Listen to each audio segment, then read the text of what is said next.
Bismillah. Assalamualaikum warahmatullahi wabarakatuh. Alhamdulillah. Alhamdulillahilladzi hadana li hadza wa ma kunna linahtadiya laula an hadanallah. Asyhadu an la ilaha illallah wahdahu la syarikalah wa asyhadu anna Muhammadan abduhu wa rasuluh. Sallallahu alaihi wa ala alihi wa ashabihi wa man tabi'ahum bi ihsanin ila yaumiddin, amma ba'd. Kaum muslimin wal muslimat rahimani wa rahimakumullah.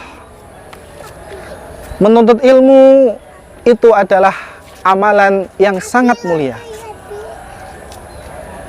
sehingga para ulama begitu menyemangati kaum muslimin untuk gemar menuntut ilmu.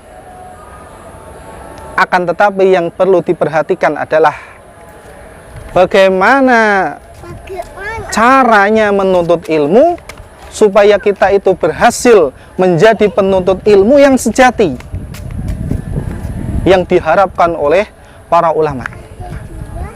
Mereka telah memberikan nasihat, mereka telah memberikan petunjuk-petunjuk agar kita yang meniti jalan ilmu ini bisa berhasil menuntut ilmu. Di antaranya ulama mengatakan bil adab tafhamul ilm. Dengan adab maka kamu bisa akan memahami ilmu.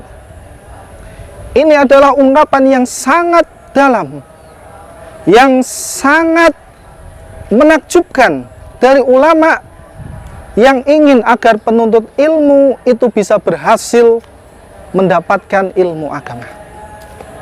Sehingga yang patut kita perhatikan adalah, sudahkah kita memiliki adab-adab di dalam menuntut ilmu?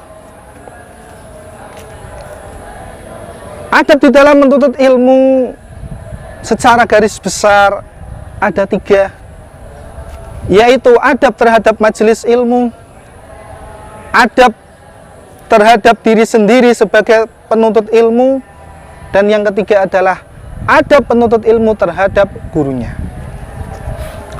Seorang penuntut ilmu harus memiliki adab terhadap majelis ilmu. Jangan sampai kita menjadi seorang penuntut ilmu, akan tetapi kita tidak memuliakan majelis ilmu. Sangat disayangkan. Bisa jadi selama ini kita belajar menuntut ilmu, kok tidak paham-paham, kok tidak bisa-bisa. Mungkin salah satu sebabnya adalah kita tidak memuliakan majelis ilmu.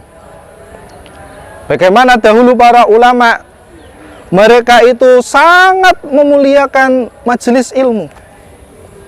Para sahabat, mereka juga memuliakan majelis ilmu.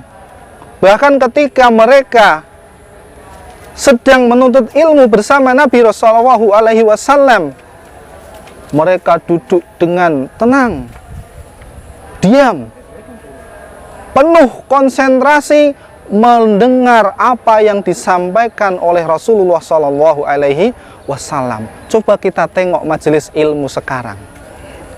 Ketika ustadznya menyampaikan ilmu, menyampaikan materi, sebagian jamaah sibuk ngobrol, sebagian jamaah sibuk dengan HP-nya, bahkan sebagian mereka sibuk menulis, akan tetapi yang ditulis itu tidak berkaitan dengan ilmu yang disampaikan oleh gurunya. Itu adalah pemandangan majelis ilmu yang kita saksikan sekarang. Bagaimana kita akan mendapatkan ilmu kalau ternyata kita itu tidak memperhatikan, tidak memuliakan majelis ilmu. Di antara juga yang perlu diperhatikan adalah seorang penuntut ilmu hendaknya datang terlebih dahulu sebelum gurunya datang. Mereka duduk diam menunggu sang ustadz datang, sang guru datang. Bukan malah kebalikannya, ustadznya yang datang terlebih dahulu dan menunggu jamaahnya datang. Ini pemandangan sebagian majelis ilmu masih seperti ini. Mereka datang setelah ustadznya menyampaikan materi. Bahkan ada yang datang ketika akhir-akhir ilmu itu disampaikan, akhir-akhir kajian atau akhir-akhir kelas. Ini tentu bukan adabnya seorang penuntut ilmu. Bagaimana dia mau mendapatkan ilmu kalau dia datangnya saja terlambat. Demikian juga bagi ustadznya. Karena ustadz juga masih seorang penuntut ilmu. Kita semua masih penuntut ilmu. Jangan sampai kita hanya menuntut murid kita, menuntut jamaah kita untuk datang terlebih dahulu. Ternyata kitanya malah santai-santai, telat. Jamaah sudah menunggu setengah jam, kita baru datang. Kita semua masih penuntut ilmu. Sehingga jamaah sekalian rahimani wa rahimakumullah, muliakanlah majelis ilmu. Hargailah majelis ilmu. Perhatikanlah majelis ilmu. Supaya kita dengannya berharap kita mendapatkan keberkahan ilmu, sehingga kita betul-betul menjadi penuntut ilmu yang sejati. Demikianlah yang bisa saya sampaikan pada kesempatan kali ini. Kurang lebihnya saya mohon maaf yang sebesar-besarnya. Wabillahi taufiq wal hidayah. Assalamualaikum warahmatullahi wabarakatuh.